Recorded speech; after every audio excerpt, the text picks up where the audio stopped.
Then I will tell you a great secret, Captain. Perhaps the greatest of all time. The molecules of your body are the same molecules that make up this station. And the nebula outside that burn inside the stars themselves. We are star stuff. We are the universe made manifest, trying to figure itself out. But as we have both learned, sometimes the universe requires a change of perspective. Trapped at the edge of the universe. We can't find our way out of hyperspace. Lost between hope and death. No ship lost in hyperspace has ever been found again. Destiny awaits on an all-new Babylon 5. You have transmissions holding. Patch incoming signal. Full audio and video decode. Purple files accessed. What you are about to see has never been shown to anyone outside the Great Council.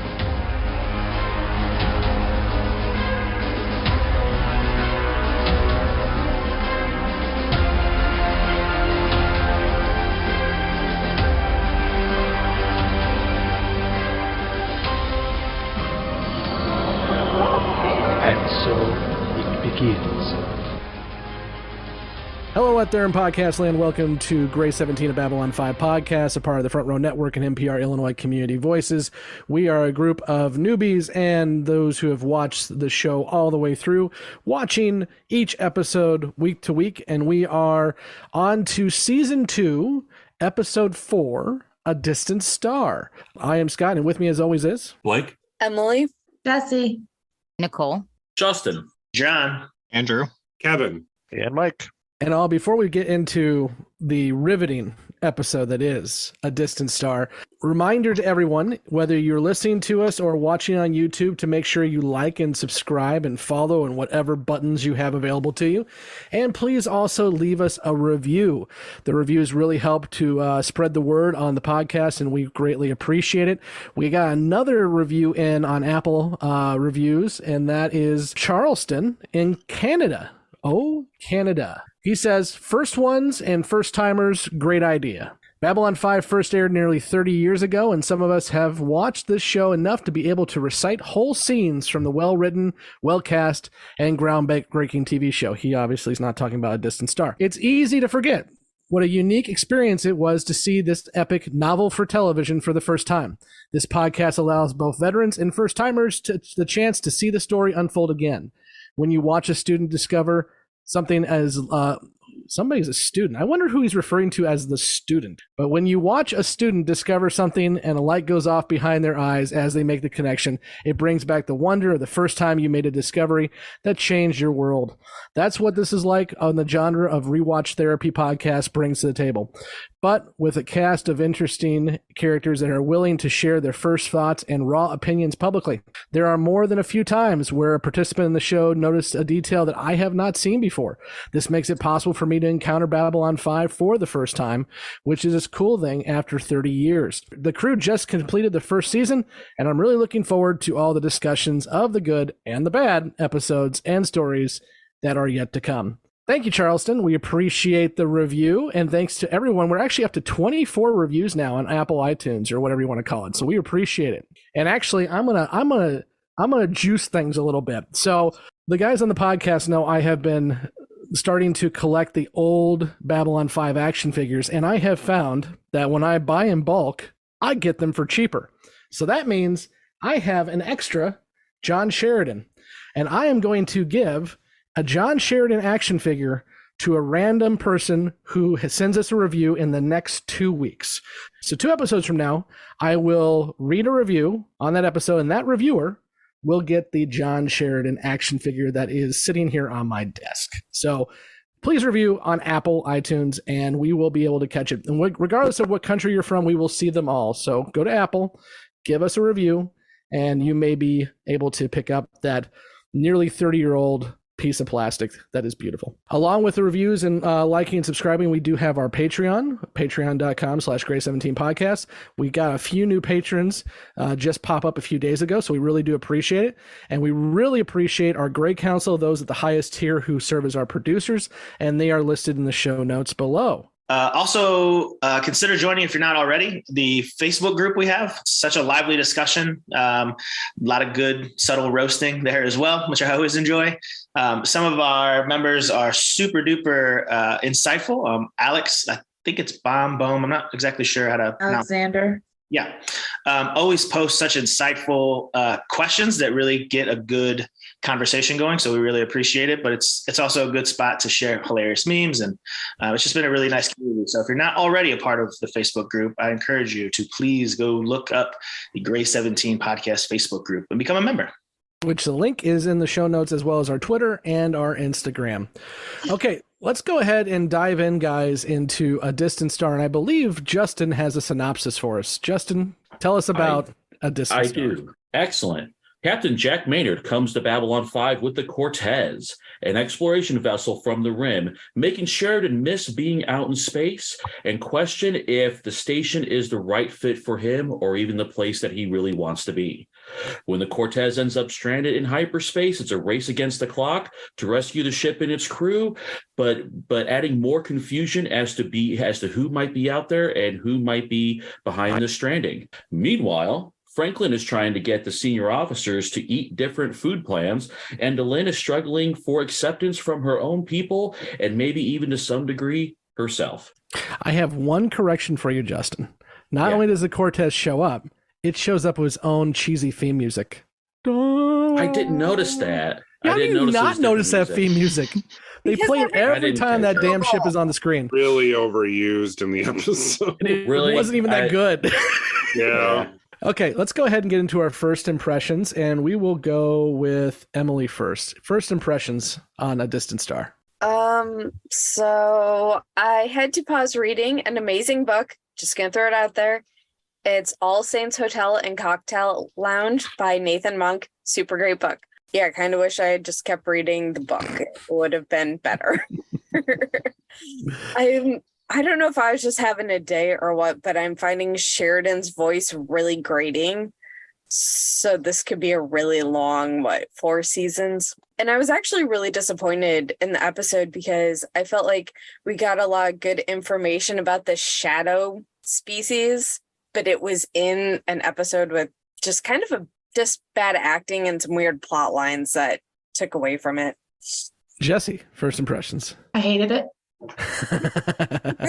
I fucking hated it. Every bit of it. I hated the whole freaking episode.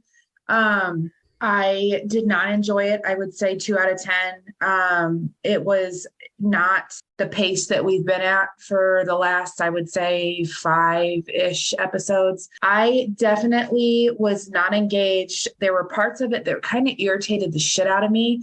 Dr. Franklin, for this first time, I was like, oh, this dude oversteps his place basically every episode, but the whole diet thing really just rubbed me the entire wrong way. And the hypocrisy, I guess, is what I want to say at the end, where he decided that he would just join in after spending the whole episode talking shit to people, irritated me. What else irritated me? Well, we can talk about more of it later, but I would not recommend. Nicole, you are always our happy fun one. Well, not today, friends. Okay, here's the thing. Usually my optimistic, positive demeanor will find a silver lining and find something enjoyable, even if the episode is super shitty. This one, I gotta say, I couldn't get on board. I probably would say this is my least favorite. I think even some of the shitty ones from season 1 were better than this. I have a lot of things to say, to point out about what I think, but I'll save that for as we get into the discussion. But I did write down a couple good quotes from the episode. But other than that, besides a couple good lines here and there, I could really just have gone without watching this episode. Justin. I guess there's not really much else left to say, but yeah, I mean, it's a total bummer filler episode, other than the, learning some interesting things about the Zaha Doomies, the shadow people. And I liked Ivanova's reactions to her diet plan. Other than that, not a really whole lot to be excited about. After reading Claudia's autobiography, I could feel the pain of that diet plan because that woman went through a lot when it came to modeling. So when she said there's not an ounce of fat on her, she means it. Yeah. John, first impression. Yeah, look, I've been saying Franklin sucks for a hot minute, and this episode confirmed it. So, like, this was a hate watch episode.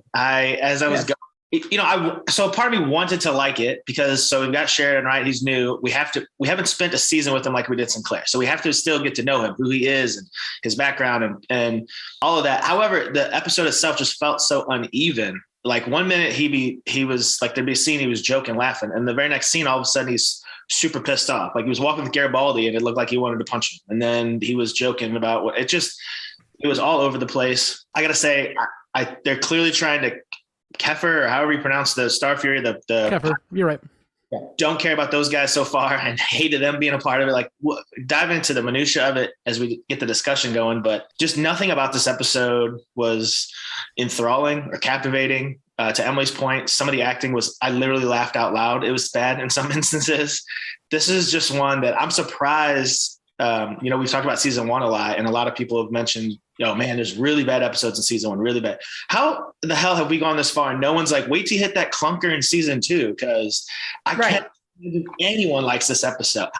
The Babylon 5 for the first time, guys, how much they love TKO. I would really want to know. I haven't listened to their episode of this, but if they even liked this episode, they don't like season 2 yet. They're I was looking at their Twitter yesterday because we got tagged on it, and they flat out said, I thought you all said season 2 was good. What's happening? So that's where they're at. The rest of the season, the first 3 episodes weren't bad. I mean, I've enjoyed it so far. This one is it stands out so much compared to the other ones. So Andrew, you're up. I wouldn't say I hated this episode. Yes, it was a filler episode, but like the subplot with Dr. Franklin and the food plans or diets, whatever you want to call them, I just kind of took that for what it was, just a comedic B plot while everyone's dying out in hyperspace.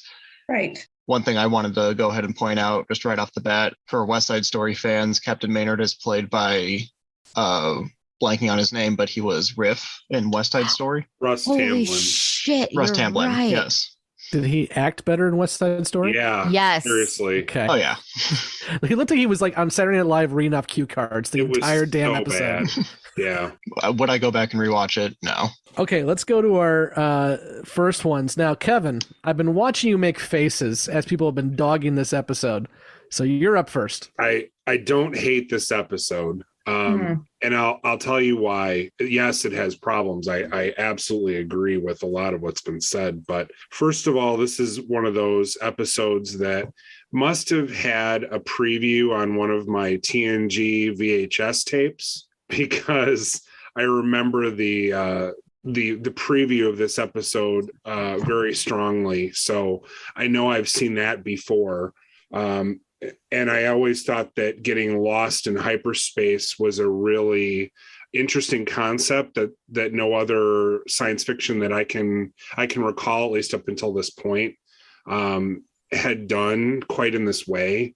The hyperspace in Babylon 5 works a lot differently than others. So I thought that was kind of an interesting and unique concept in science fiction. But yes, the acting, especially by the guest stars and Russ Tamblyn in particular in this episode, is rather abysmal. The B plot was not good.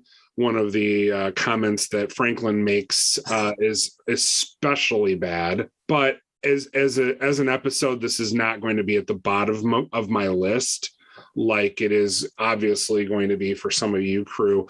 I don't hate this episode, but I very much, maybe part of that is also because I'm biased because it's written by DC Fontana, but I don't hate it. It's definitely not going to be at the bottom of my list like it's going to be for a lot of you, apparently. I would rather have watched TKO than this fucking episode. Ooh, wow. Yeah. I think I agree with you. I feel like you got more out of TKO. This one was fucking workless. At least with TKO, you got Ivanova story. That was good. This is what about the character insight into Sheridan in this episode? I thought that was valuable. He cleaned his desk. Okay. I like Sheridan. I have 2 action figures of him currently, and nothing was in this episode that I enjoyed. Mike, what do you got for first impressions? So I liked this episode. Hey, you just watched this like 5 minutes ago too. That probably helps. It's fresh. Yeah, I mean, I get absolutely all of the criticism. Well, I should say all. I get most of the criticisms. I think, we're back to the season 1 days of like the guest actors all being super wooden and just not good actors at all, which I say that, but then who was the Orwell, the black marketeer? Yeah, he was fun. Yeah, he was fun, and he also has like more IMDb credits than anyone else on the show. It's incredible. But no, if I think back on Babylon 5, for whatever reason, the ship stranded in hyperspace and encountering the unknown shadow ship is something that comes to mind. And so it's clearly this episode left an impression on me the first time I saw it long time ago. And beyond that, it's a big old space mystery, which we've established I like. And then the B and C plots both suck. So there you go. Blake, what do you got? So I'm going to round out the first ones here and say I don't hate this episode either. Wow. And some of that is, first, and it's been a while, Scott, since we've talked about reading JMS's book. So I'm going to throw that back in here. Please. He talks pretty openly about the sci-fi he read and the writers that influenced him as an escape from his own life. And I think this is one of those episodes where you really see that come through. There are, homages to Harlan Ellison in here, to Carl Sagan in this episode with some of the dialogue and scripting. I will perfectly grant you, some of the acting in this is not great, but the story writing, the pieces that JMS put in there from his influences, specifically with those two, I think it made for a decent story. I think we did get a little bit more into the shadow activity, putting those pieces together. And as far as the Franklin criticism, I'm just going to say, I don't know what doctors y'all are seeing, but half the ones I go to, if I walked in with a limb missing, they're going to want to talk to me about my weight and diet. So for me, I have no real criticism on Franklin for that, because that's just part of going to the frickin' doctor. I feel this. Yeah, I wrote that in my notes too. He was acting like your typical judgy doctor in this, old school doctor in this one. So yeah, I would have to agree with Blake on that one, other than his very troubling comment. Which you've alluded to the comment twice now, Kevin. Put us out of our misery. Which comment? Is it expanding borders? What's the comment, and why do you agree with it? No, it was a funny line from Ivanova. She said, I've been fighting imperialism all my life. Yeah.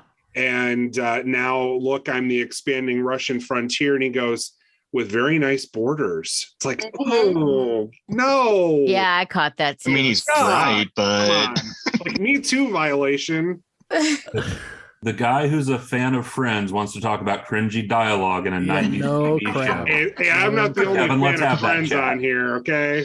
Yeah. So, real quick on my first impressions, Mike, I'm kind of with you that I do remember this episode more than most, and I think it's because of we get to see hyperspace for the first hyperspace. We get to see all that for the first time, but this episode is not good. I'll be the first one who says it's not good. Nothing really comes of this episode in terms of character development. Sure, we get to see Sheridan clean up his desk and realize maybe it's okay to be there. Okay, we've already kind of seen that a couple times already, and without saying much, we will see it a couple more times again. I think it's completely cringy every time the Explorer class ship shows up, and we're supposed to be in awe of it, and so we get its own theme song, a brand new piece of music that's never been played before. Every time. It's wow. And this is written by DC Fontana, and I can definitely feel the old TOS cheesy jokes throughout, especially the Garibaldi subplot with Franklin, and it just doesn't hit for me at all. I will say we get a little bit of scientific info about how ships move and everything, which is kind of fun, but not worth a whole episode on that. Let's go ahead and dive in. Nicole, what do you got? Okay, so just a couple things. The very first thing I want to point out is Big Daddy Sinclair would have went into hyperspace with the fighters because he was a badass. So I just want to point that out. He was also a Star Fury pilot, so I'm just still a little biased. I'm still warming up to Sheridan. I miss Sinclair, but just want to point that out. A couple things I liked about the episode. Sheridan was talking to Maynard, and he said that B5 was big, beautiful, and crazy. I really liked that. I thought that was like kind of the perfect description of B5. I also liked the quote that he said, where adventure is out there, you just got to go meet it. I thought that was really cool. Those are two of the most valuable things I got from the whole episode. I did think the whole Garibaldi Franklin thing was kind of funny, like, because I've been told by doctors, you have to cut this out. And I'm like, really? I'm not cutting caffeine or salt out. You can just kiss my ass, you know? But I thought that was kind of funny. I did think it was problematic when he basically sexually harassed Ivanova. Even though she is hot, she shouldn't be sexually harassed, especially by her doctor. It was kind of cool that there was some confirmation on the Creepy Shadow murder ships from other people.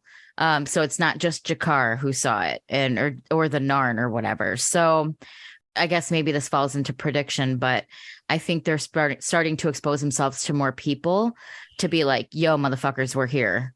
So that's all I got. So on the Ivanova Franklin thing, I'm gonna get some YouTube comments on this one, but we already got somebody saying that it was inappropriate, and you actually said it was sexual harassment. These guys are friends, and she started the joke. She started the joke. So yeah.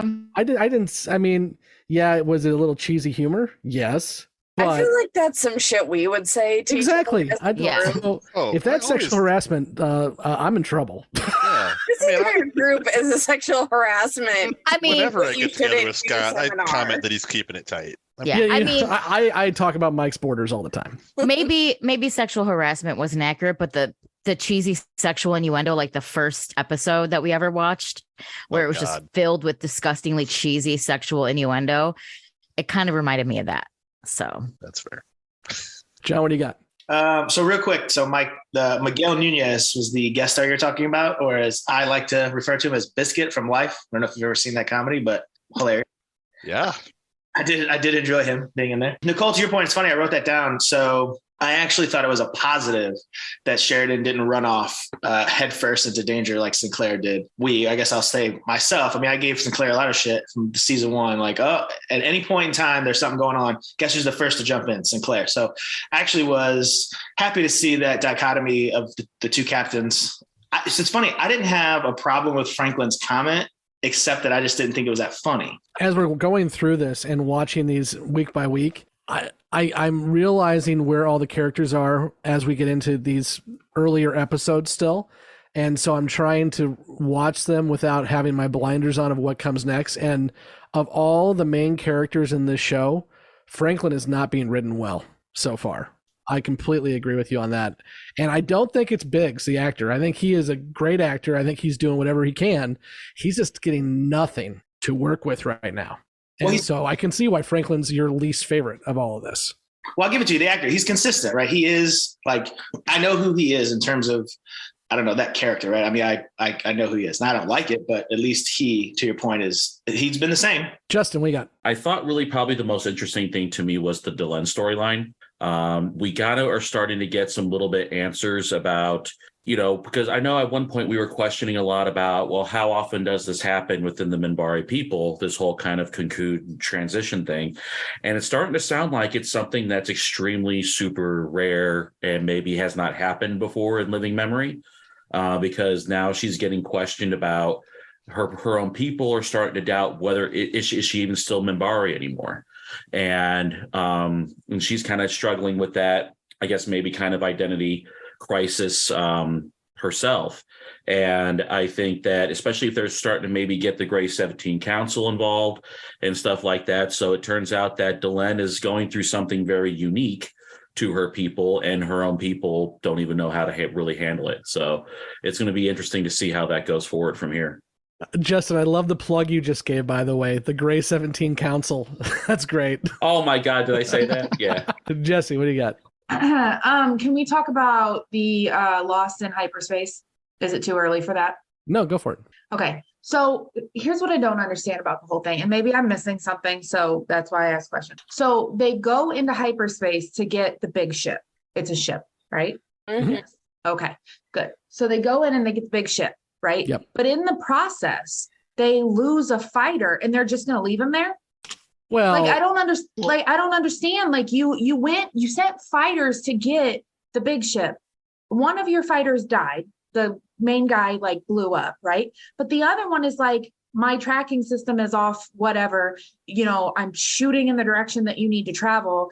Leave me. Like, where is fucking everybody else that's like, let's go get him? Like, we don't leave one of ours behind. We'll save somebody else, but we're going to leave our own.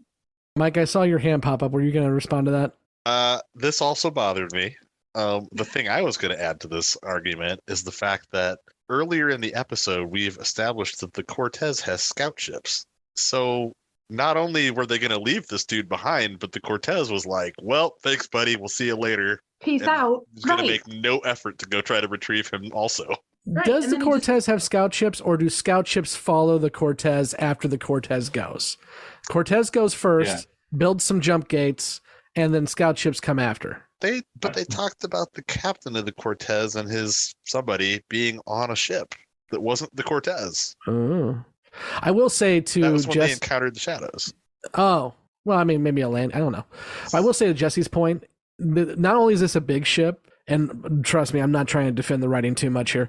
Not only is this a big ship, it is one of the biggest ships ever. I mean, if you look at it next to B5, it's the size of B5. It's huge. Sure. So trying to find that versus a Star Fury in the middle of nothing, you're going to be a lot easier finding that ship than the Star Fury. So if you send more fighters out there, you're probably going to lose more fighters. But it's Kefler. You can't leave Kefler. Like, it didn't make any sense. He's on the opening credits. You can't leave him. He I can't knew die. he wasn't going to die because he's a main character. What are you talking about? The other fighter pilot that we'd never seen before that joined them at dinner and then got exploded in hyperspace? I had no idea that was going to happen. Yeah. Between the squadron leader and Keffer, who's going to get hit by a shadow ship? It ain't Keffer. You can't kill off the Apollo of Babylon 5. What's wrong with you guys? Oh, he's Apollo now? Oh, man. Now he is. Yeah. Basically the That's CAG true. of Babylon That's true. 5. He's been promoted. Yes.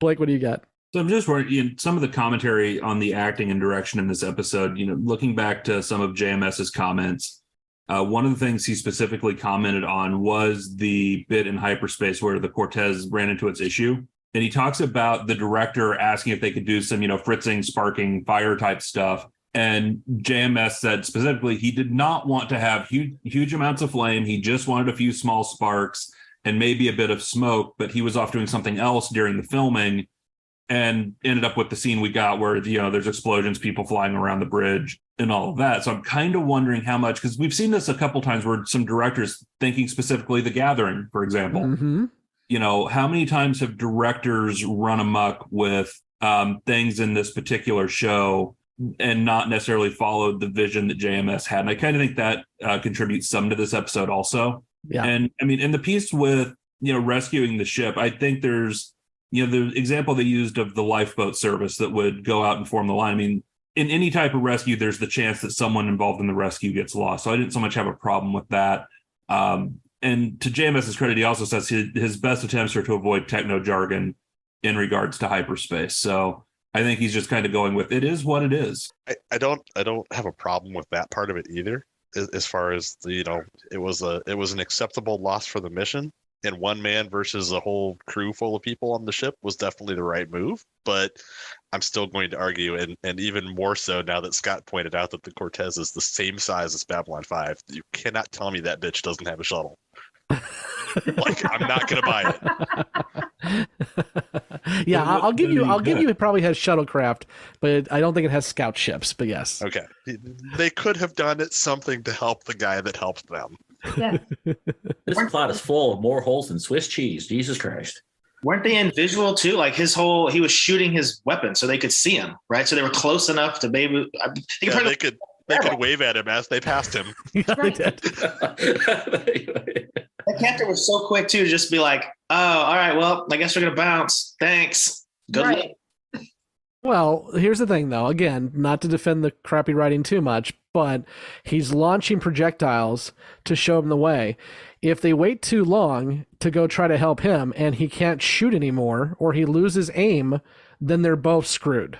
Well, couldn't they just shoot him out of the sky too? They're like, oh, in 30 minutes you're gonna be out of oxygen, so you're just gonna, suffocate. Who the hell wants to? So now you don't want to save him. You just want to kill the motherfucker. Listen, we've escalated. If I'm going down, right? If I'm Kefir and I'm going, oh, don't follow me, I'm gonna die heroic death. Blow me out of the sky. I don't want to suffocate. Fucking out. Yeah. What do you put me out of my misery? This escalated quickly. Why don't you save him? Why don't you fucking kill him? Kevin, what do you got? I was also going to jump on this a little bit. I didn't think that some of the lock-on stuff in hyperspace made a lot of sense. Didn't seem like it was super well thought out, because they said that Kefir lost his navigation, but he just magically knows which way the lock-on signal would be, even though the Cortez, having, I would imagine, more backup systems, had no freaking clue where they were. And just flying in the right direction is going to get them out of trouble. It didn't seem to be the best thought out thing I've ever seen, but I do appreciate the fact that this show does not get into Star Trek technical jargon, technobabble quite as much, anywhere near as much, really.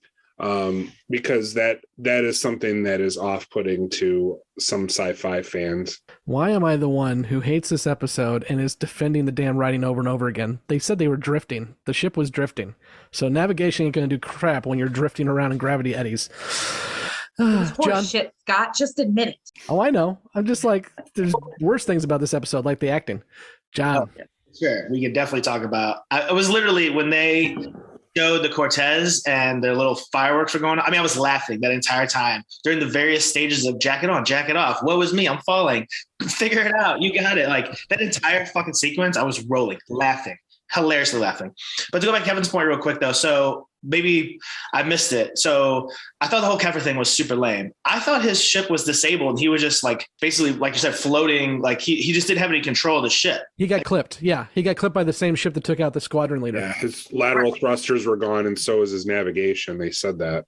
So then how was he able, like to Kevin's point, like, okay, so the ship is basically just flying rudderless. All of a sudden he sees the shadows and then it just comes back to life. I just thought it was so lazy. It repaired it. The ship was doing automatic repairs. And actually it says in audio, thrusters back online or whatever. So it was repairing itself. That's lazy writing. So I'm not disagreeing with you. I'm just saying it was actually said in the script what happened.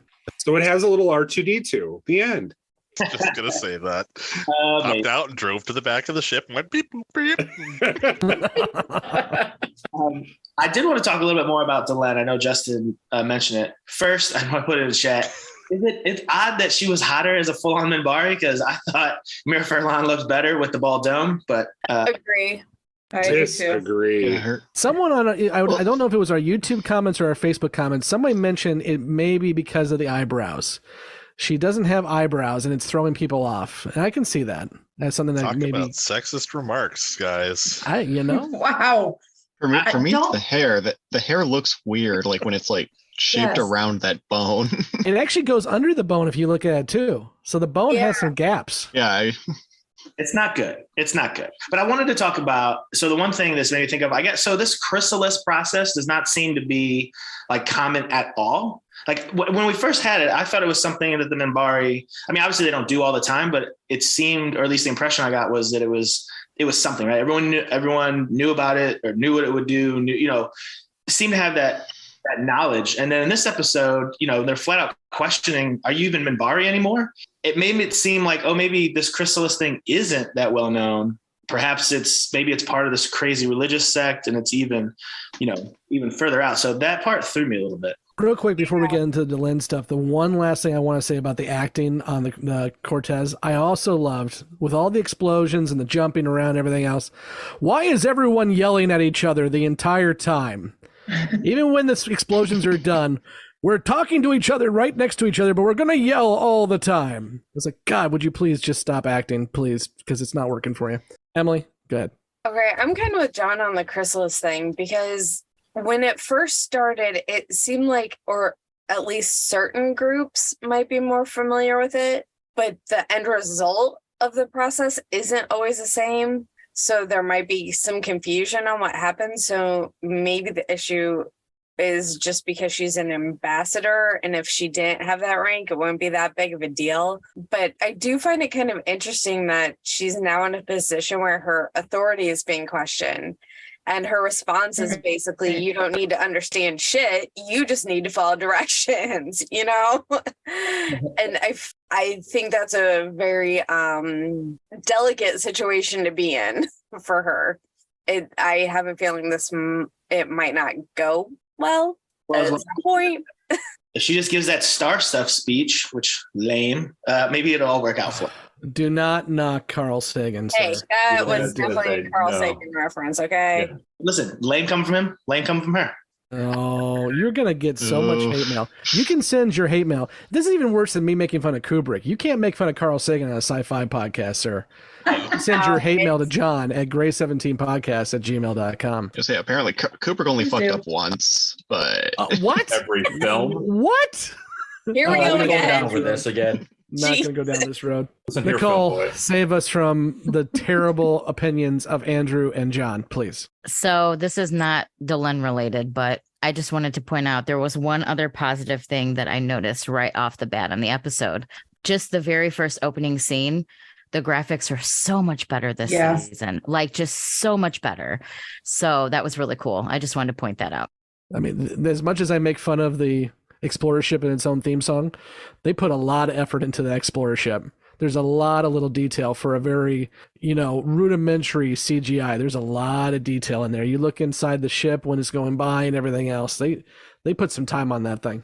Yeah, it And was for really... a ship you really only see a handful of times, actually. Yeah. There was one ship that I saw. I couldn't tell if it was. I wrote it down because I wanted to bring it up. I couldn't tell if it was just downward facing antenna or was it the wires that was holding up a model. They don't use models, so it wasn't okay. that. So they were antenna. Okay. Yeah, no, because JMS flat out, his decision when they first made the show was, we're not going to do any model work because it's too damn expensive. That's why they went to CGI. Really? It wasn't to be the first and to try something new. It was they couldn't afford the model work, so they did CGI instead. That's a good clarifying point, because we kind of talked about that, but not only, I guess the clarifying point is that it isn't ever a mix. It is 100% CGI. There is, aside from principal photography when you have actors, there is no model work at all.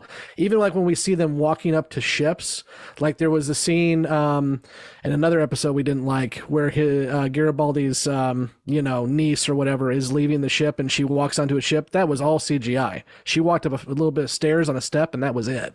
Oh, yeah. So there is no model work in this show. Didn't very obvious. Sorkin walk and talk? They did. That was nice. Well, I think that's another way that they're showing off the budget. Going back to Nicole's point, is we can now have these actors walk through a couple hallways and not cut because we've actually built onto the sets now. We have the Zocalo has been built up. We have the fighter bay now. We have a lot of new sets that we did not. We have another angle of Sheridan's once was Sinclair's office. So they put a lot of effort between seasons to beef this up. Well, especially in comparison to what the video you showed us of Londo walking through the from season one. It's quite a different. Walking through the hedgerows that go to an exit sign. Yep. I had something about Delenn. Kevin, please. I really, her amount of zen, even when she is annoyed, is really admirable. And I thought a lot of her lines, even aside from the star stuff comment at the end where she's talking about how the universe puts you in the right place at the right time to learn, I thought was a really very DC Fontana line set that I really liked. But I enjoyed that scene. I thought that it was a nice conversation between her and Sheridan. As much as John wants to shit on the Carl Sagan quote, I have used that quote on my kids, telling them exactly that when they're when they start getting older and start asking about what life is like. Well, you are made of the same stuff that everything else is made of, and none of the material in you could be made except for in the heart of a star. That's how we make iron and carbon and everything else. So you are from a star. The end. Well, and the other part I was going to comment on is, there's the Egyptian blessing that Sheridan mentions. Is that comes from a Harlan Ellison short story, which actually Scott was made into a Twilight Zone episode, I believe. Paladin of the Lost Hour. Mm-hmm. So, that came from Harlan Ellison, which is a huge influence on JMS. I wanted to point out this one Sheridan quote just because of how applicable I think it is to today's sort of political climate, where he says, I wrote it down word for word. If the primates that we came from had known that someday politicians would come out of the gene pool, they'd have stayed up in the trees and written evolution off as a bad idea. That was a good line. Yeah, as a recovering politician, bite me. I posted that on my Scott, but I posted that on my Facebook a couple of years ago, and I still stand by it. Yes, he clearly, the character is struggling with the fact that he now is having to do very day-to-day duties that he finds to be pretty ridiculous. And as a manager, I have some understanding for that, but that's one of my favorite quotes of the series. But it's such a 180. So when he first showed up, he was all like, oh, Ivanova, that's the job. It's diplomacy. It's this, and it's this, and it's this. And then all of a sudden this episode, it's like a hard stop. And he was like, no, this job sucks. And I don't want to do it. And I got all this paper on my desk, to Scott's point. And like, he just turned into a giant baby. Because you've never taken a job where you're excited to get the job and then you realize what the job entails and you're like, oh shit, right? I didn't like this job. Earlier in the episode, he was telling Maynard, he was like, oh yeah, that was just the first day, ha ha ha, this was all fun. But he wants to impress a mentor and friend and not admit to himself that he is struggling, not necessarily doing the job, but with liking the job. That's exactly why Ivanova called him on it. Since your friend showed up, you have been not yourself, because he realized he's not happy because his friend showed up. Yeah. Well, like how shitty he got with Garibaldi. Yeah, he wanted that ship, or if not the Cortez, he wanted an explorer ship. That's what he wanted, and his friend has it, and he knows now he's riding a desk. He's never going to get it. Is it impressing your friends if you cheers with a bottle of water? Is that impressive? Hey, space bottled water. Thank you. At least it wasn't Dasani. You get oranges, but we've got space bottled water. Oranges. Thank you for reminding me, John. This episode was written for you, John. How many times have you bitched about the damn oranges? The guy goes into it. It's about weight. It's about cargo. It's about how much it costs to move stuff around. They answered all your damn orange questions and your coffee questions in this episode. I did appreciate, again, Miguel Nunez did a great job. I did appreciate that portion as well. That's the minutia that we need to get into. That's what I care about. Not the starfighters, not this other bullshit. I need to know Babylon 5's food economics. Oh, there you go. You are alone. Supply chain management. So John is a bureaucrat, is what he's saying. Let's go ahead and get into questions and predictions from our newbies. For those who are just joining us, and I have no idea why you'd be joining us for a distant star, but if you are, our newbies ask questions, predictions, and then we jettison them out the airlock, and then the folks who have seen the show all the way answer those questions beyond the rim. So let's go Nicole first. Questions and predictions, Nicole. Question, and this may be because I have not watched the last episode, which is my fault, but why the hell does Ivanova have a cane? Did she get hurt in the last episode? Yes, she had a Drazi fall on her leg. You should go back and watch. I need to. I know I need to. I just didn't have time to watch it before this episode. I'll actually say she actually was injured on set. Claudia Christian was, and so they wrote into the episode that a Drazi fell on her leg, and for the next couple episodes, she's going to be healing because Claudia broke her leg. Wow. Okay. Well, that was my fault for not watching that episode. I don't really have any questions except for maybe how many more people are going to see the creepy murder shadow ships before they become a little bit more in depth and ingrained in the story. But my prediction, Sheridan and Delenn are definitely going to smash. Definitely. God, you guys love to ship Delenn and everybody, don't you? It's because she's so freaking flirty. Like every time she looks at somebody, she's got these googly doe eyes. Like Emily still thinks her and Sinclair are still married, so she's not gonna cheat on Sinclair, dude. Okay, let's go to Andrew next. Questions and predictions. So going back to what Nicole was saying about the creepy spider murder ships, my prediction is that Mr. Morden and the Shadow People are slowly and secretly accumulating an army, and it kind of makes me want to go back and rewatch certain scenes in season 1, see if maybe there's one maybe in the background when someone's coming through the gate. This is why us first ones love watching this show over and over again, because you catch something new every time. Are you telling me that there are No, I'm not giving you that one example like, oh yeah, if you go back to this episode, there's a shadow ship. No, I'm just saying the JMS definitely feeds you stuff throughout the show that you aren't catching until you know what's next. Going back to Sheridan's quote about politicians and how he feels like that's all he is now. Another prediction I have is that Sheridan will find a way to resign or get himself fired from his position at Babylon 5. You guys are just trying to get rid of good old Bruce Boxleitner. He just showed up 4 episodes ago. You're trying to get rid of him already. I see how it is. Fuck Bruce Boxleitner. Hey, sir. As a child of the 80s, bite me. Whoa. I'm just kidding. I love the fact that was delayed, Kevin. That was the best part. I had to get myself on, God damn it! He's insulting Bruce. The boomer. Whoa. Yeah, one more. A question. They kind of danced around it. They never really. I don't think they ever really gave a clear answer. But like, is Delenn still like truly a Minbari? She's more Minbari than she ever was. She told you. Yes, that was her answer, but I know that doesn't make it true. Let's go, John. Next. Questions, predictions. All right. I have a bunch of questions. I'm shocked. Well, so God damn it. Okay, so a legit question for those listening. Is anyone actually a fan of this episode? Like legit in the Facebook group, Patreon, whatever, like is anyone a fan of it? Does anyone actually like this episode? Not the weirdos on this crew who said they liked it. Looking at you, Blake. Looking at you, Kevin. Looking at you, Mike.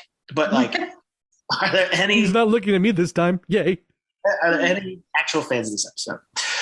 Real quick, John, as we started talking, I went back and looked. I've mentioned this before, and this is how our tournament was set up for the bracket for season 1.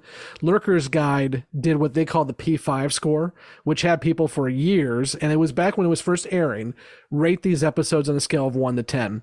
I will say that Distant Star was rated at 7.34, which is the 11th least liked episode of the entire series. By the way, Infection and TKO are 1 and 2 for least like. I will also say there is one more episode coming up in season 2 that actually rates lower than this on the P5 score. But then after that, there's only one episode in the entire show that rates lower than this. So there's only 2, according to the P5 score, there's only 2 episodes left that are worse than this. And one, I'm looking forward to having a conversation with you all on. That comes up in season 3. Fantastic.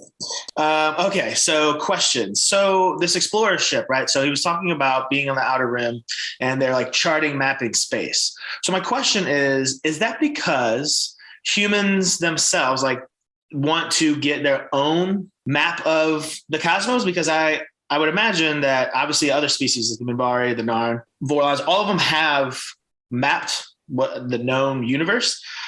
Or is it a matter of they're still mapping the known universe and the humans are just joining in? So I guess more questions about what humans are doing in terms of their charting of the stars. Old people chime in with this too, because I don't think this is something that's a spoiler, but I think there's twofold here. One, in a lot of sci-fi, and John, you know this, you watch sci-fi, humans are usually shown as the explorer types more so than others. Like even Minbari have said they're kind of set in their ways. They know what they're going to do and they're going to hang out where they're going to hang out. So I think the humans are pushing the envelope more than most. But also, if you are a Centauri or a Narn or whatever, are you really going to give all your star charts to a brand new race that's just shown up on the scene? Or are you going to let them kind of figure it out for themselves so you don't have to worry about giving them stuff they shouldn't know about? Give them? No. Would I put it past the humans to steal them? Yes.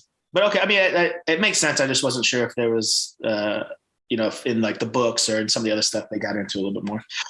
Other question. Okay, so I also wonder about the technology. So I know we said, JMS doesn't like to get into the jargon. I would like to know where we're at, though, right? So there's seemingly a pill to get rid of drunkenness, but Franklin's going old school keto with the diets. Like you got iron deficiencies. You can't just take a pill for that. You just can't. We're not in a spot where I could take a pill and just be in the best shape of my life always. I don't know where we're at tech-wise with that. Clearly not. Yeah. Well, that's your answer. It doesn't make any sense. I think that goes back to this isn't Star Trek. It's Star Trek. We wave a little, a little thing in front of your face and we cure cancer. This isn't Star Trek. What I'm saying is, okay, so what's our priorities here, right? High blood pressure. I mean, we have a pill for that now, but like don't care. drunk and need to get rid of it, well, we've got our best minds on it. We've developed a pill to solve it. I don't understand where our priorities are. But I guess that tracks. It makes sense where we're at now, too. We got boner pills. We haven't cured cancer. I get it. Okay. Capitalism. On that, though, it got me thinking about the other alien species diets, right? Because we've seen the humans. They're clearly eating current human food. I don't remember off the top hearing or seeing much of the other species, what they eat outside of the Pakmara eating dead things. But like, one, does each species have their own very specific and distinct food and diet? And then two, is there any, I asked this in another episode about cross breeding, but is there any cross eating? Are humans eating Narn food? Do Narns enjoy oranges? Like what's going on there? Well, in TKO, aren't they eating fish that are from like the Centauri? They've touched on it a couple times. We know Garibaldi's gotten down on some weird alien fruit. Yeah, I think even in this episode, well, and I think even in this episode, your best friend, Dr. Franklin, John, said something about it makes his job a lot harder because humans are eating a lot of alien food as well. Mike, I thought you were going to say Garibaldi's gotten down on, and I thought your sentence was going to go. but I think those are the only questions I have. Predictions, not really much. Again, this episode didn't really leave much out there. Okay, let's go to Justin next. Questions, predictions. Really, the only question I have is in kind of watching how the shadow ships operate in hyperspace, kind of reminds me of Species 8472 in a way, and kind of how it kind of uses some kind of weird physics coming from liquid space. And that kind of, I know that like the shadow people have Zahadum and stuff like that, like they've taken that planet, but it says almost infers that it comes from somewhere else. So my question is the shadow people some kind of extra dimensional being, kind of something similar to what we saw with Species 8472 in liquid space? But in terms of what was that color? Fine. I said, what the fuck is that? I don't know what you've species from the 7240 and a half. It's from the worst Star Trek series ever. And just leave it at that.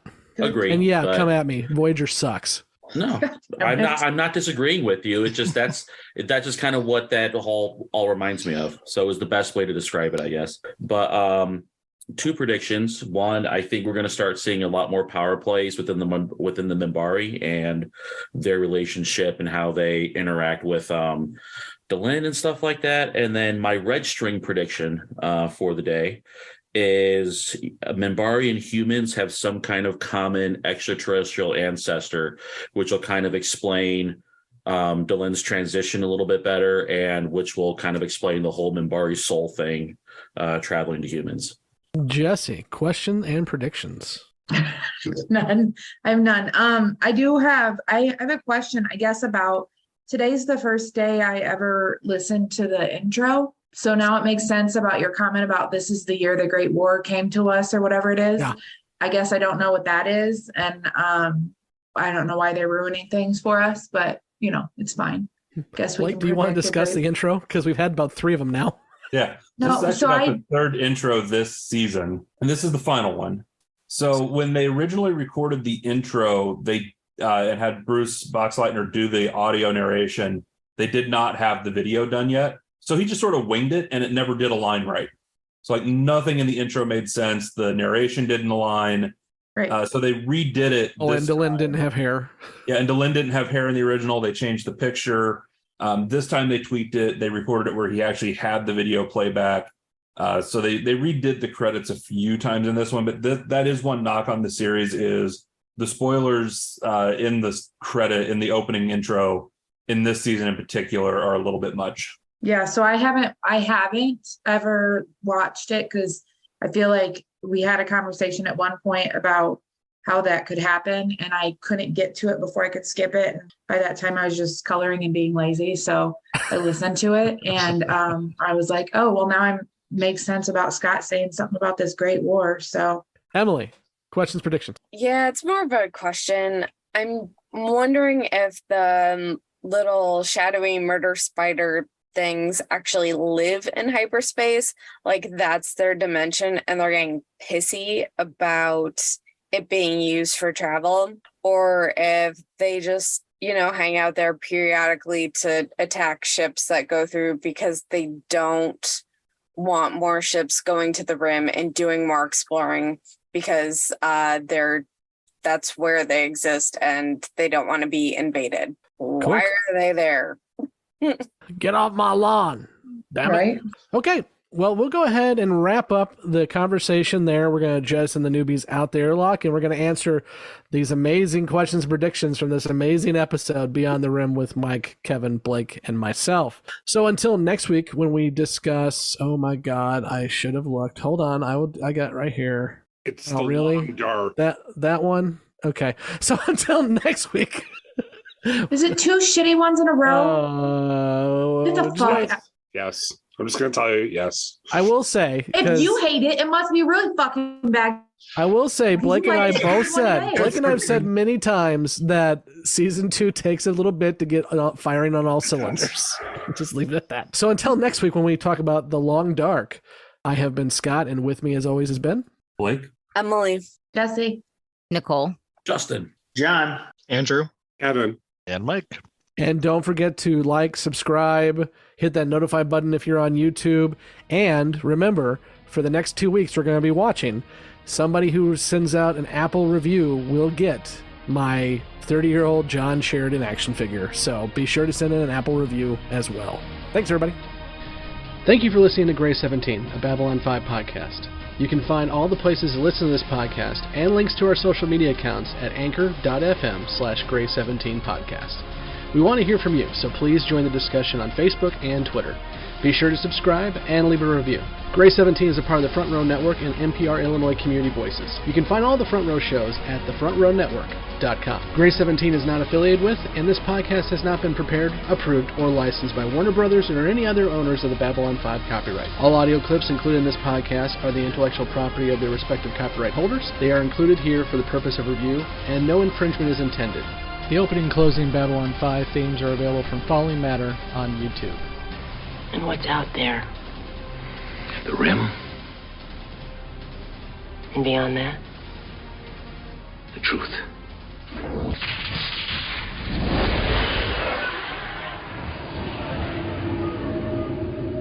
Welcome back to Beyond the Rim. Again, a final spoiler warning. If you have not watched past A Distant Star and you do not want to get spoiled, this is where you should exit.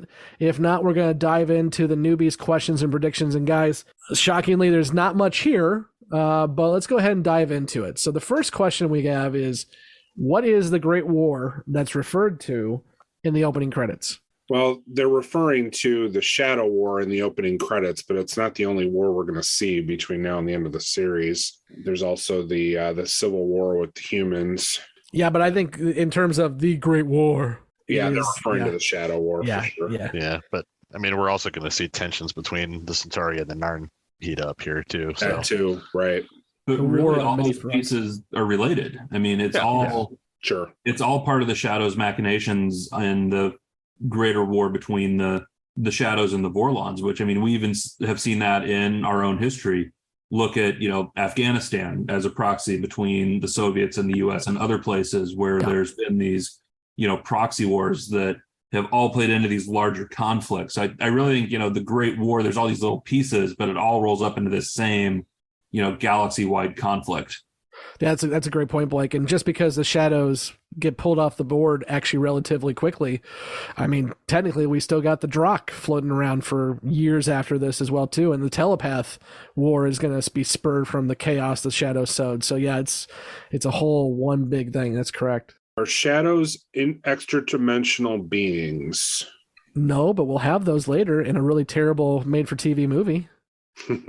Now they're just old races, and we're going to see a lot more of that. We've actually seen a few of them already. The newbies just don't know it yet, but they're old races that are going to be still playing in the playground, even though the new folks are in town and shouldn't be picked on. Yeah, and we definitely see where the newbies are coming from on that, because the Shadows at this point we know next to nothing about, and really the most concrete sightings we've seen of them have been in hyperspace. So we get where the question comes from, but And even when you look at how, and what we'll see later, is you see how shadow ships even come in and out of space. They don't use a jump gate. They just sort of ripple and fade in and they're gone. And then they're in hyperspace. Same thing with the shadows themselves. When they make an appearance, they can either be seen or not. So I can definitely see where they're at with that. It's definitely an interesting. Yeah, which was interesting in this episode when you see the shadow ship in hyperspace open a jump gate to exit hyperspace. That was kind of curious. But let's see. Are we going? How many more people are going to see the shadows before they become known? Pepper's going to see him again. Yeah, we'll just say a few, and then do the shadows live in hyperspace? Are they getting territorial? No, not about that at all. No, and I think this came up in the Lurker's Guide. So this was a question that was around from the beginning: is what the heck are the shadows doing in hyperspace? And also, too, we see that shadow ship blow through the squadron leader and clip Keffer. But did they intend to do that? Were they just in their way? And there's some machination about, do the shadows even care about the humans? And then another point maybe is because we know that there is a secret alliance between the shadows and the humans, that they just leave them alone because they knew they were human ships. There's a lot of unanswered questions there. Yeah, and I'm surprised none of the newbies jumped on that fact that the shadow ship didn't technically attack anybody. It just kind of plowed through them like it didn't care, and it's like a deer on the highway. And it also didn't react in any way after it knew that it happened, if it even knew that it happened. Well, it's like Jakar's quote to Catherine Sakai: "When you pick up the ant's like, what was that? You have no idea.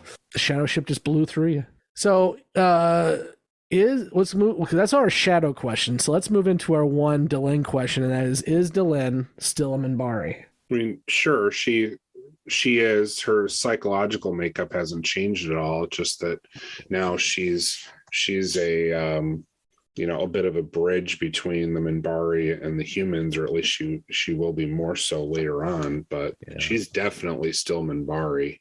I mean, it raises interesting questions, right? Because what they're getting at is she genetically still a Minbari, and it's a question of identity, right? Like, are you still who you are even though you're physically changed? I think that's the interesting part, and this is going to get into some of those time travel, what came first pieces. And it's funny, the newbies seem to think that the chrysalis is something that's been frequently used by the Minbari. We know of its used twice, and we've talked about this before in Beyond the Rim. It was used by Sinclair to become Valen, and then used by Delenn to transition to her current appearance.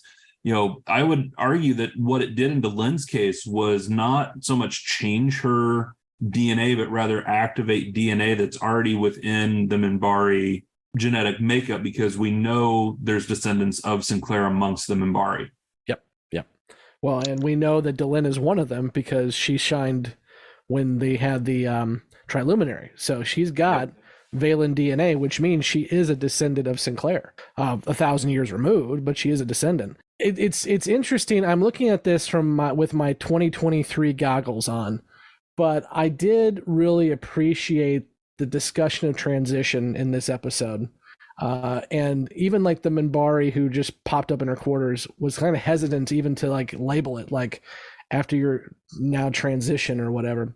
So it's interesting. And of course, this could have been a lot more if they had gone with the original plan of making Delenn male to female. But even in this case, it's interesting that this show is discussing these kind of topics, even rudimentarily, 30 years before now. Also, too, we haven't seen like ultrasound or anything, but she obviously has more human parts than what she did before, because she is going to be able to breed with Sheridan down the road. So I don't know if Minbari usually have wombs, but she has one now. Yeah, and I think the deeper philosophical question here is whether you are genetically more human or less Minbari, but you're mentally the same person. Does that matter, and who does it matter to? Yeah, and that's going to be a huge conversation point that's going to be throughout the rest of this show, especially when we get to the inner workings of the Grey Council, or the Grey 17 Council, as Kevin puts it, and working with Delenn being ostracized and then being brought back into the fold. That was Justin, but that's fine. Oh, yeah, Justin's Grey 17 podcast. See, because you said earlier that you guys get mixed up. So yes, I think that's one of the reasons why there's elements of the show that are so timeless, even though there's elements of it that are not. That some of these philosophical questions are in some ways even more timely now than they were in the 90s. Yeah, if the reboot happens, God willing, and any of the original plan resurfaces in that reboot, I can't wait for it to be labeled as woke. Yeah.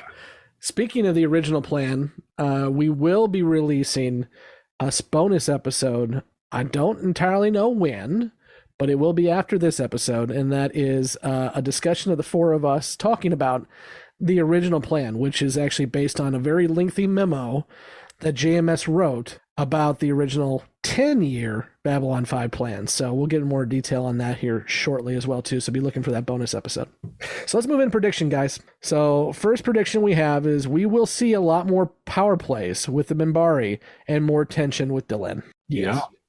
Yes. We will see a great deal more of that. It'll be a multi-episode arc built around this. Right. Yes. Well, I mean, that's the thing. We see the Centauri and the Centauri and the Narn fighting each other. We see the Shadows playing off the humans and having that civil war. But then the Minbari rip themselves apart during this entire process, too.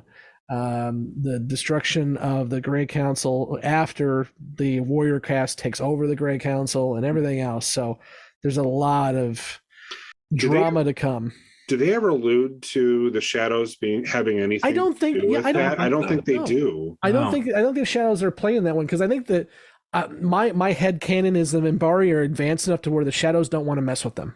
Mm-hmm. I mean, you got White Stars, which is the only kind of ship. Now, of course, the Minbari made the White Stars with the Vorlons, and we haven't even seen them yet. But Minbari obviously have advanced enough technology to where they could probably push the Shadows in a little bit. So I think the Shadows would prefer to mess with the other races.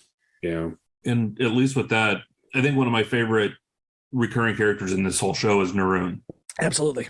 Mm-hmm. And we're going to get to see more of him through that arc when we get into the Minbari. And I think to your point, Kevin, in my own headcanon, I don't see it as the Shadows responsible. I think what affects the Minbari is the battle of, they're dealing with prophecy. They're dealing with faith and religion, basically, that there's this 1,000-year-old prophecy, and you have one caste who believes it as a religious doctrine, and you've got another that doesn't, and then you've got this third that's caught between the two.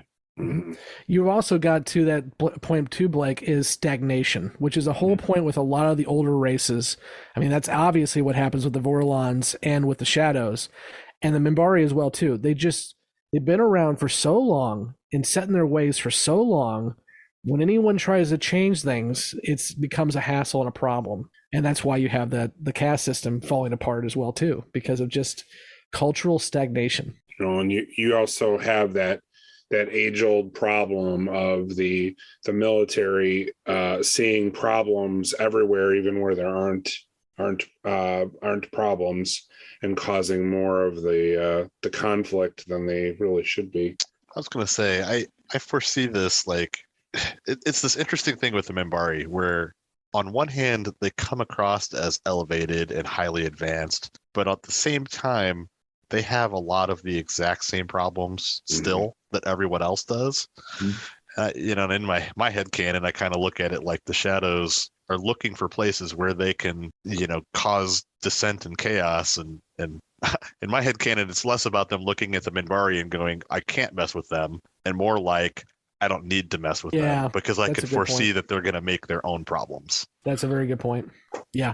Well, it seems like the religious caste, and we don't know anywhere near as much about the worker caste, even at the end of the series, but it seems like the religious caste is definitely more enlightened than the warrior caste in this fictional I don't know. representation. I see where you're going there, Kevin, but I mean, on the flip side, I bet you a military tactician, a warrior class person would say that the religious class are stuck in their ways and they're worried more about prophecy than actually moving the ball. Oh, it's totally both. I mean, I would argue that the more attached you are to your guns and your weapons and your spaceships, the more attached you are to the idea of needing or wanting to use them. Mm-hmm. I mean, the people that stockpile guns and ammunition are the ones that see threats everywhere they look and are absolutely convinced that doom is around the corner at all times, you know? Hey, I've got my bunker ready. Okay, let's move on. So, humans and Minbari have a common extraterrestrial ancestor that would explain Delen's transition, as well as the whole Minbari souls and human thing. No, but close. And that was a hell of a prediction. Yeah, a prediction from somebody who absolutely is not cheating. We think. We've said this before. I'm fairly sure Justin watched the show and just doesn't remember he watched the show because he's way too damn close on some of these. Yeah, I've been trying to remember for weeks because he really didn't watch the show when I did, but we were roommates at the time. But he stole your DVDs. He may have caught tidbits that he doesn't remember. But to his point, I mean, they do share a common ancestor, not the entire race, though. It is at 1,000 years ago, Sinclair goes back and he starts mingling with Minbari DNA when he becomes Valen. And as I already mentioned, we know Delen is a descendant of that because she has a preliminary. The one thing that kind of muddies the waters is when Lanier talked about the missing souls, he said it's been going on for about 2,000 years. So I don't know if that was intentional by JMS or if he just hadn't gotten his timeline all figured out yet.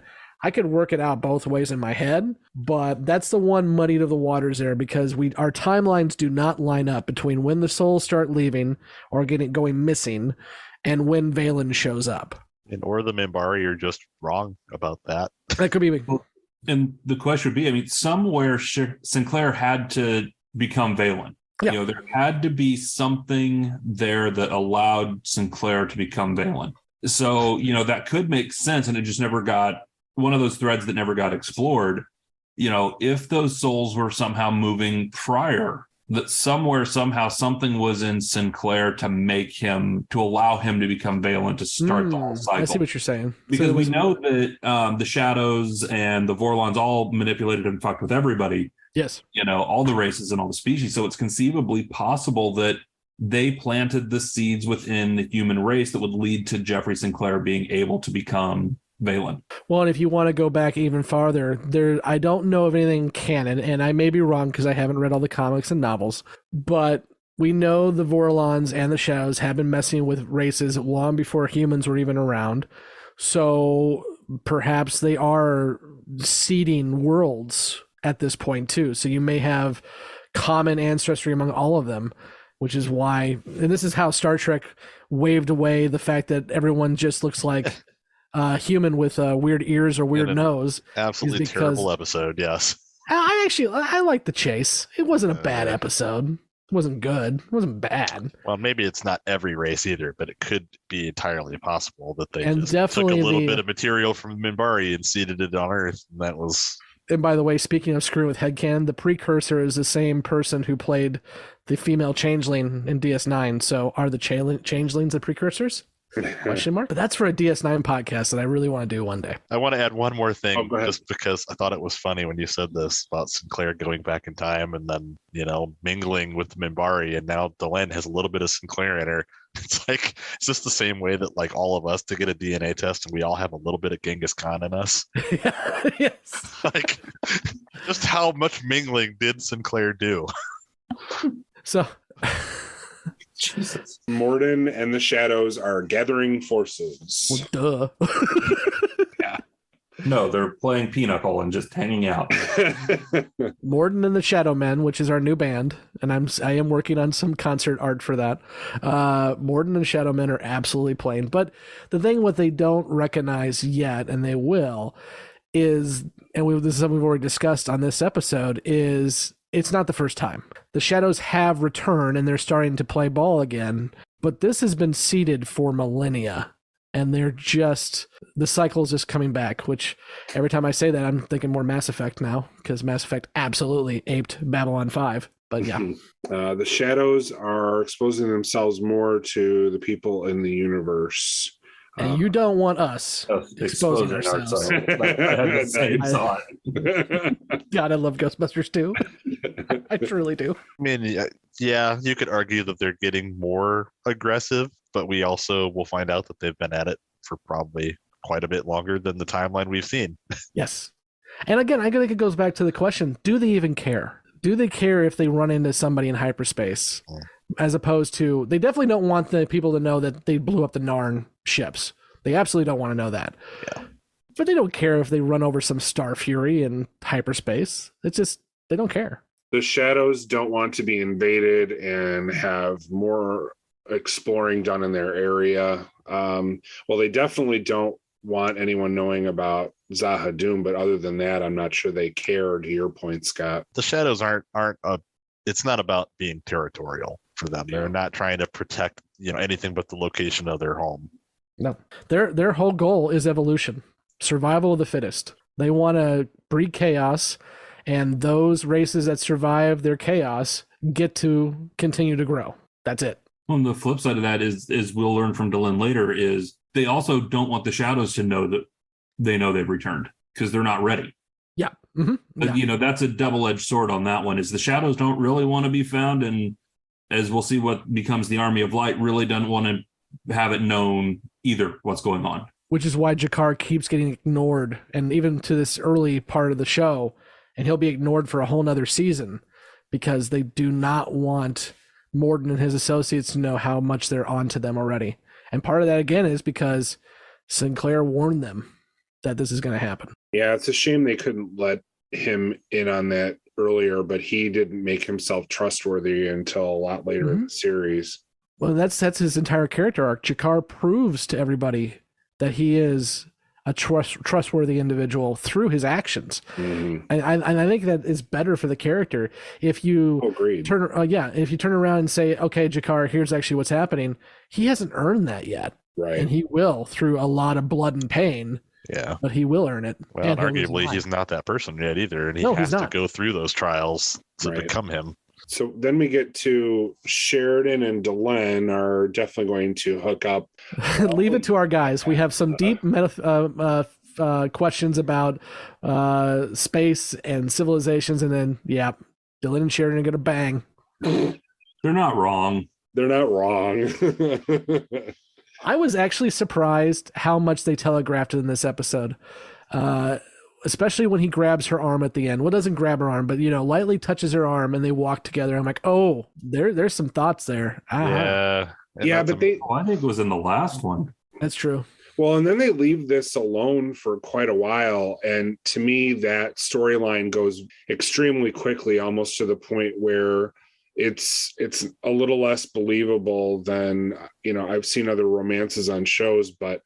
They do become friends first, so you could argue that way, but I still think it was a little bit rushed at the end of the season because they really left the whole Delenn and Sheridan storyline alone for quite a while. There were only very small snippets, if anything, for quite a while. It's really after Alone in the Dark where it picks up, isn't it? I think that's right. the episode. Yeah, that sounds about right. And lastly, Sheridan won't be the captain for the entire rest of the series. Well... They're right. He won't be. Yeah. Season 5, he's the president. Right. So he will not be the captain for the whole series. And that comes from, I guess, somebody on our Facebook group, shame on you, whoever you were, mentioned Captain Lockley, but doesn't mean Sheridan's going to go away like Sinclair did. But yeah. Right. Well, there was that, and then there was also some speculation today about, whether Sheridan would get the itch to go be Mr. Explorer and leave the station behind, and so it wasn't strictly the spoiler that brought that prediction. Yeah, that's true. What I'm saying. I think it is rather because they're going to give him the Babylon 5 equivalent of the Defiant. Yes, yes. He gets his shit back. But also, I think it's interesting that the person who bemoans bureaucracy and bemoans politicians is going to be the leader of a galactic alliance. Yeah. So eat that.